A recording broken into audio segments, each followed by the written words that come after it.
What's up, everybody? So, oop, last night it got down to 31, which is not really exciting news. Yes, that's 1 degree below freezing, but you have to understand that 1 degree below freezing, it usually doesn't stay cold enough to really do a lot of damage. But I wanted to show you the little bit of damage I did get. I didn't protect anything, so this is what I got. Let's see. We're not going to worry about these leaves. The brownness, I think I've showed that before. These sunflowers, they shed their leaves as they get taller. So they kind of actually feed themselves. The peas down in there are fine. The peppers are fine. This avocado, it feels fine, but I'm starting to get some browning on the leaves. I don't know what that's about. I might actually end up putting that somewhere out of the weather.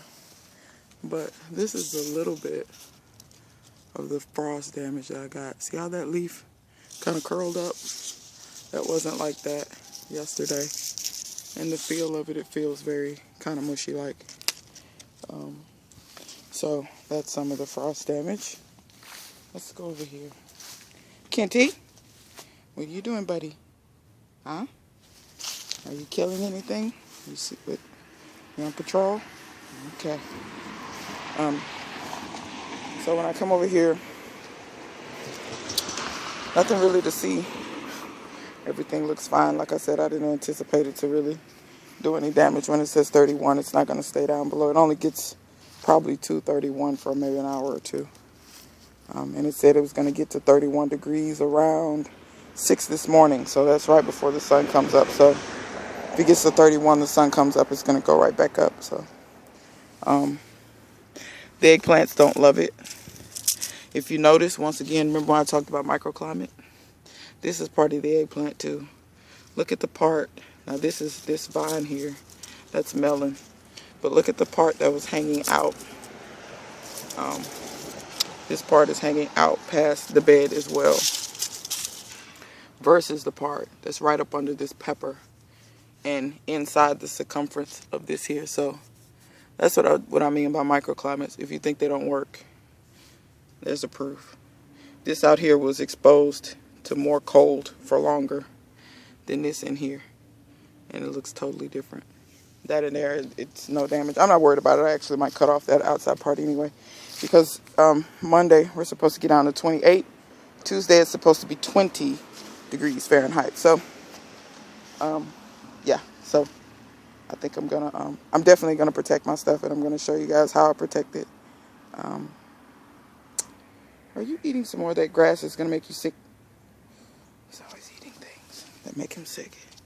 The peas, your sugar snap type peas or shelling peas, whatever you want to call them.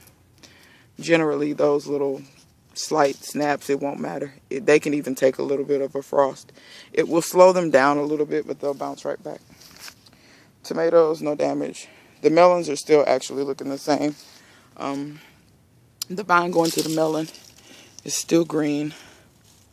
I've been pressing on it to see if it's going to break away easily. It's not breaking away easily, so I'm leaving it. You can see with these, look at that lizard. Look at him. Can you guys see? Wait. Yeah, you guys can see him. You see him down the leaf? See if he'll move. Look, he's apprehensive about my hand. He's like, what are you doing? Yeah, he's so cute. Look how little he is. You gonna let me touch you a little bit? Yeah, sometimes they let me pet them. But anyway, this eggplant here, you can see the leaves decided to, our little friend who wants to be on camera, you can see the leaves kind of decided to kind of curl upwards. They'll do that sometimes to help protect themselves. That can also be a sign of a little bit of damage, but if I lose those eggplants, then so be it.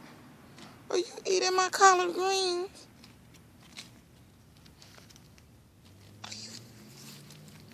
Are you eating my collard greens? Are you serious? This cat is eating collard greens. I've never seen him do that before. He's always doing something new. I wanted to show you up under here. Y'all see the little nebula carrots that Barefoot Gardener sent me. They germinated, and they germinated so fast. My carrots usually never germinate this fast, but that's dope. That's killer. So I forgot what this crap is. Let's not even worry about it. These are fine. I mean, yeah, they're fine. The tomatoes are fine. This is really what I want to save. Once again, if you just see how these things are setting fruit like crazy, and I'm sure this one, that one didn't set, which is kind of a lot in that cluster anyway. But you can see, and there are tomatoes kind of all over. Just when I look, I happen to see them down here. Here's one that's set here. Can't really tell, it's still really small. Still got blooms. Over here, this is a nice cluster of 1, 2, 3, 4, 5 tomatoes of various sizes. Those two in there, those are the second and the third ones. There's one in there, if you guys can see it, that round thing. Like I said, blooms everywhere. Here's a cluster here. So this is what I'm really trying to save. Like I said, this is the best and the healthiest tomato plant I've ever grown. I like the taste of the tomatoes. I haven't really tasted any on camera to show you guys, but love the taste, love that tomato. As a volunteer, my current tomatoes I'm hoping to get a lot of seeds out of, so that's why I'm trying to save them. Surprisingly, no damage to the ginger. The plants that I do tend to worry about are plants that I know do better in hot weather. Turmeric and ginger are those. I'm going to be honest with you. If you get turmeric, don't plant it when I planted mine. I'm not saying you can't do it. It depends on where you are. But it'd be better to just plant it in the summer to be for sure that you get enough growing time and you get enough roots. Because as long as you got some of those roots, you can always propagate it. There's no problem. But here's what I did want to show you. Can you guys see this? So this is damage. That's frost damage. Now let me show you on this leaf. Can you guys see where it's darker green in the middle? So what happened there was it got the cells in the leaves froze just a little bit to break the cell walls. And the reason why it's darker green is because the chlorophyll is leaching out of the cells into the tissue around there. So that's why you see that. So that's a way you can tell that your plants have had a little damage, but not enough to kill them. This actually had enough damage to make the leaf actually wilt down, and if you feel it, it actually feels quite mushy. Instead of it feeling really kind of like tough and spiny, it's really soft and kind of mushy like. I'm actually going to take that off because it's not doing anything. Once it's damaged like that, it's not doing photosynthesis or anything. You can actually see how juicy that is, how much liquid is coming out of there. If you look over here, you can see I got some more damage. Ow, those are spiny. I'm gonna cut those. That's painful. But yeah, you can see where I got some more wilting down on a lot of this stuff. I'm gonna try to cover this and save it because of that. I don't think it's ripe yet. I don't think it's ready yet. Also, let's see, here's another one that got pollinated, and I have another one down here. This one actually might be ready. That one actually might be ready. Surprisingly, my Kentucky pole beans, no damage. Still have beans on them. They're not quite big enough. Not those, at least. But maybe in a day or two I'll be able to harvest those. They harvest kind of quick. Here's another. See, this got some damage. See how it kind of shriveled up a little bit. But in here, my tomatoes in here, I don't see a lot of damage. I see a little bit here. Leaves kind of curled up and kind of wilted down. Same here, a little bit of wilt there. But once again, I'm gonna try to save these because I have tomatoes just Like, you know, see 2 or 3 down there. And if I come around to the other side,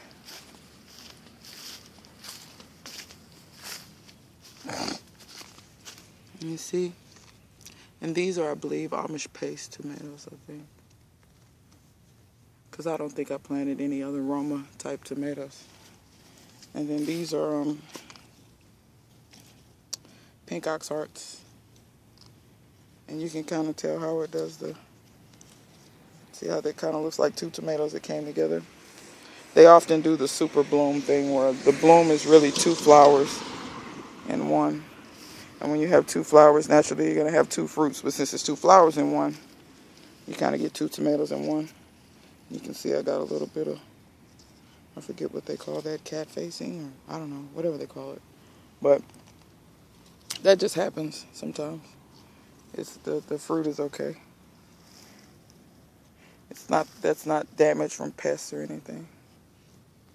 But yeah, so y'all go along on the journey with me to excuse me, to beans. Yeah, still got a little bit of lady cream peas trying. I picked a couple. My herbs down in here look great. Look at this, y'all. That's what I'm saying. Just all down in here, there are clusters of tomatoes. All. This is pink oxheart over here too. I can tell by the blooms. Currant tomatoes. See the little bitty tomatoes. There's another cluster of them. Oh wow. See there? When you do currant tomatoes, you get a lot on one cluster. Usually anywhere between 6 to 10 tomatoes per cluster. And the clusters are everywhere. I'm going to try to show you if I can save this one. It's harder to see when they're green. But if I can save this plant from demise. Because see, you can see there that's 2, let's see. 2, 4, 6. 2, 4, 6. There's 8 in that cluster. And then here's another little bloom there that looks like that's about 8. And then sometimes you get clusters like this where you only get 2. And then you have a few in there. And let's see, the more I turn, see there's some down there. This is another cluster down here of blooms. Kenny wants to be the cameraman. Did I show this cluster? I don't think I did. There's one. There's another cluster. Let me see. There's one down there, but then there's another cluster under there. You know, so you have them everywhere. And the more you look around the plant, the more you see them. Show you my Scotch bonnets. See what he does? As soon as, I was going to step here, see? I was going to step here. It's going to step there. It's going to step. I'm not stepping on him, guys. I'm just putting my foot on him. He likes to talk. Because if I was stepping on him, he would have gotten up. But here we got Scotch bonnets. If anybody would like Scotch bonnet peppers, why am I growing these? Can't find them in a grocery store. That tends to be my motivation for growing quite a few things. I will say this. When I grew habaneros, I feel like my habaneros were a little bit more productive. But that could have been grower's error. But these are productive, so, you know, don't think that they're not productive if you grow them. I don't know if you guys can see that or not, but there are still more blooms coming in. Let's see, you probably can see it under there. See the flowers? So there are still more blooms coming in. So, yeah, so, I mean, it got on to 31, but most things are just fine. They're doing okay. Not much damage at all. Look at my shishitos. I want to make sure these blooms get pollinated, because shishitos can be very, very productive. And like I said, this is a small little plant, and I've already gotten probably 8 or 9 peppers off of it. And there's another one in there that I snapped the top off of. It's still fine. It just, see, it's making peppers. It's just I snapped the top off, so it's gonna have to readjust a little bit. But kale's fine, and it never bats an eye. But yeah, so y'all be looking for a video. I'm gonna show y'all how I protect my stuff. Today is Saturday. I'm gonna go through protecting everything that I'm gonna protect on Sunday evening. It's supposed to be sunny, so that's actually advantageous, and I'll explain why. This is some garlic that just shot up. But me and Kenny are gonna come out here and protect the stuff, and we're gonna watch the lizards. Let's not show the lizard to Kenny, because Kenny will try to get him. Won't you, Kenny? You're such a bad boy. That's instincts, I guess. But oh, by the way, my strawberry over here, they're starting to put on runners. I don't know why they do this time of year, but it decided to put out this runner. See, there's the little stem there. It comes from that plant. So I guess they're gonna try to start running now, which is fine. I did eat the strawberry off of there. I didn't wait to show you guys. Oh my God, it was the most delicious strawberry I've ever had in my life. It was absolutely delicious.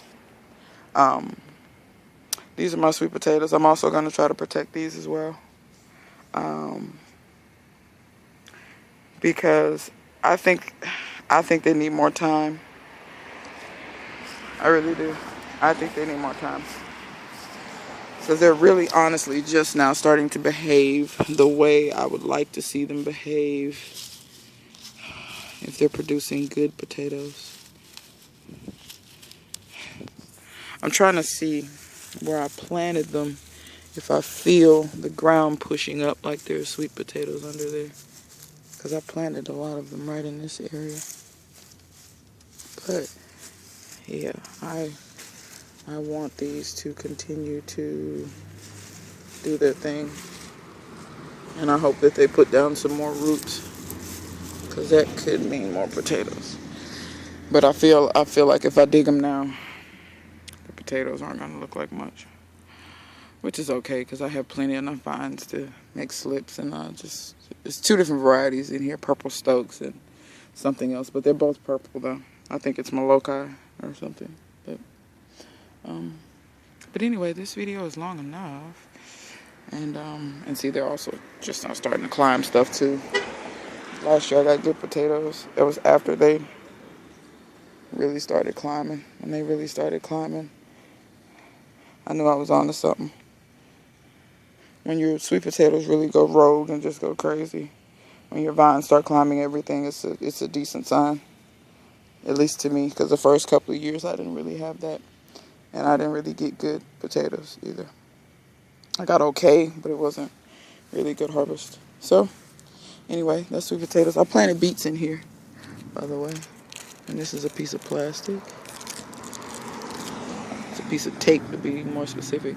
I just put them in here a few days ago, so they haven't germinated. So, I pulled that currant tomato out of there. It was pointless, not really doing well. Well, I mean, it was growing, but not really blooming, and it was wasting my time.